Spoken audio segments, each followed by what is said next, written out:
Organisational life میں جب کوئی بھی آرگنائزیشن اس مقام پر پہنچ جائے کہ اس کی ورکنگ میں لوگوں کے آنے اور جانے کی اہمیت اگرچہ بہت زیادہ قائم رہتی ہے، لیکن اس کے سسٹمز ان کی اسٹرینتھ اتنی نمایاں ہو جائے کہ وہ اس کے سسٹم کی اسٹرینتھ کی وجہ سے آرگنائزیشنل آؤٹ کم، اس کی پروڈکٹیوٹی، اس کی ورکنگ پہ بہت میجر امپیکٹ نہ آئے، جبکہ کوئی بھی ٹیم ممبر آ رہے ہیں یا جا رہے ہیں اور they are just changing their rules اور there is like drift in the staff or whatever. So there is not a very major impact that is observed and that can be seen in those kind of organizations where the systems are really, really strong. So the systems School of Management میں اسی طرح کی کچھ تذکرہ ملتا ہے جس میں کہ مین فوکس یہ ہوتا ہے کہ how to transform input into output and receiving feedback. So feedback کیا اس میں بہت زیادہ امپورٹنس ہوتی ہے کیونکہ مقصد اس کا یہ ہے کہ آپ نے ورکنگ جو ایک سائیکل ہے کسی بھی فنکشننگ کا اسے بہتر بنانا ہے. سو اس میں سارے پروسیجر میں right from the input when you receive the information it is processed and how do you then give the output and then how do you receive the information again from the environment in which you working. وہ ساری کی ساری situation کو ہم جس theory کے تحت جانتے ہیں اس کو ہم سسٹمز اسکول آف مینجمنٹ کے نام سے پہچانتے ہیں جو کہ 1937 میں انٹروڈیوس کیا گیا. اس طریقے کو ہم جرنل سسٹمز تھیری کے نام سے بھی پہچان سکتے ہیں اور اس کے اگر آپ دیکھیں تو اس کے بیسیکلی 4 سٹیپس ہمیں نظر آتے ہیں.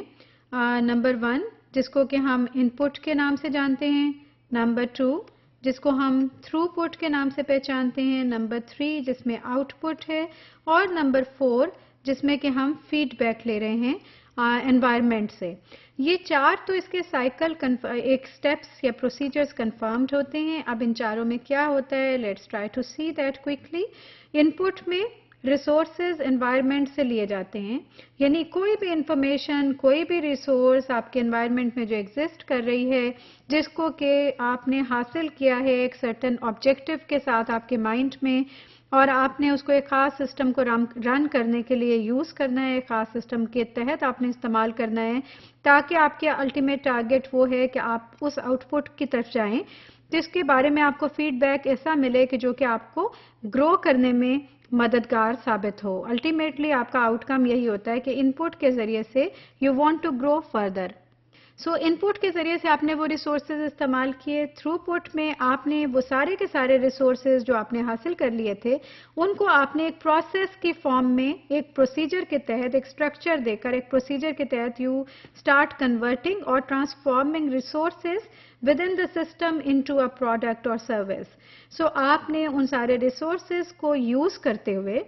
اس بیسیکلی آبجیکٹو کو ذہن میں رکھنا ہے کہ آپ نے ایک ایسا پروڈکٹ دینا ہے جس سے کہ آپ کی گروتھ پاسبل ہو، فردر گروتھ کا باعث بنے. تو آپ نے اس کو ایک پروڈکٹ کی ٹرانسفارمیشن میں کر لیا، ایک پروڈکٹ یا سروس کی طرف لے گئے. نمبر 3 اسٹیپ پہ now your product is ready, the product اور service exported to the environment. So your product is ready and then you output, آپ نے وہ پروڈکٹ انوائرمنٹ میں بھیج دی.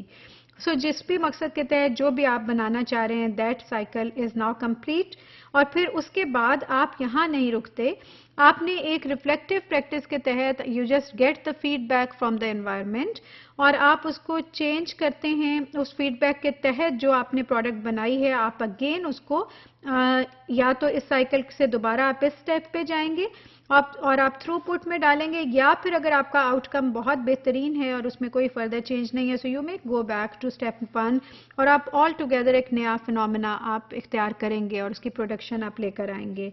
سو اس پروسیجر کے تحت ہمیں ایک